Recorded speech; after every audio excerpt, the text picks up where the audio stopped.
500. It's a German parachute battalion. Remember the paratroopers from Normandy? These are not the lousy guys. This is the A team.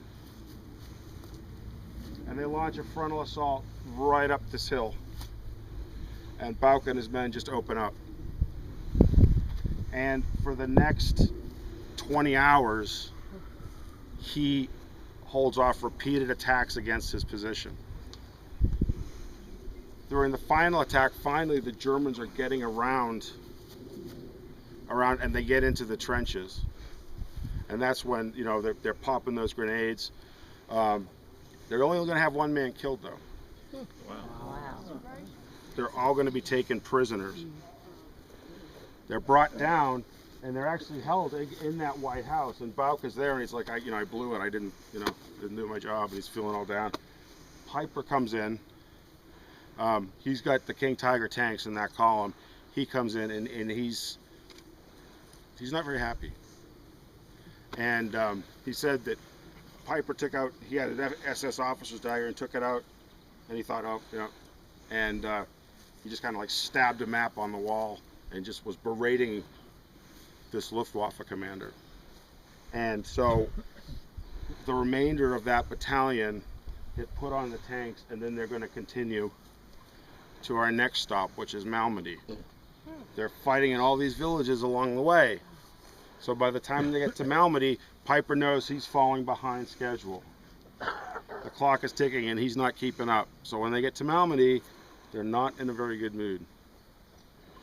But for 20 hours, 18 men with 22 with the artillery guys hold off 500 Germans. And that's the sort of stuff that is happening all along here. And it's throwing the Germans back. And because they're buying time, Eisenhower can rush up the 82nd and the 101st. The guys that have been pushed back during that initial offensive can start to try to form some kind of a defensive line to stop this attack. And all throughout here, these little battles, you know, these guys are basically sacrificing themselves. I don't know that we're going to have time today, but maybe tomorrow morning. One of the other stops we wanted to go to was Parker's Crossroads. And again, in that instance, you've got 300 Americans from different units. There's no command and control, 3 artillery pieces, and they hold off an SS Panzer division for a day. So that's what we're up against here. Do you think the Battle of the Bulge shortened the war or lengthened it? Shortened the war. Well, maybe Hitler saved Germany from getting out involved.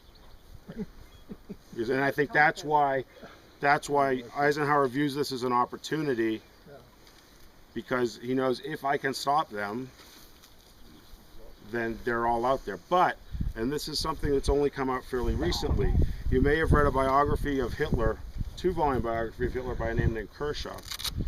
And one of the things he's uncovered is that at this point, Stalin is making overtures to Hitler about peace through the Japanese.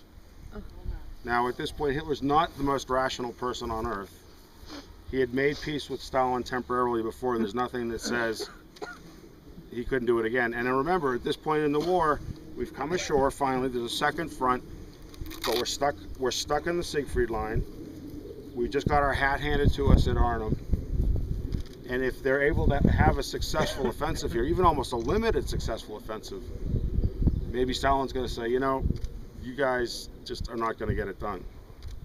Because even Stalin's running out of people at this point. So that's why I think more attention should be paid to the Battle of the Bulge, because again, this could have been that moment that totally changes the course of events, which is what Hitler's looking for. So it did shorten the war, but it might have also ended the war, not the way we would have liked it either. And I don't know with all the growth, if you can see, but if you look in, his foxholes are right on the tree line.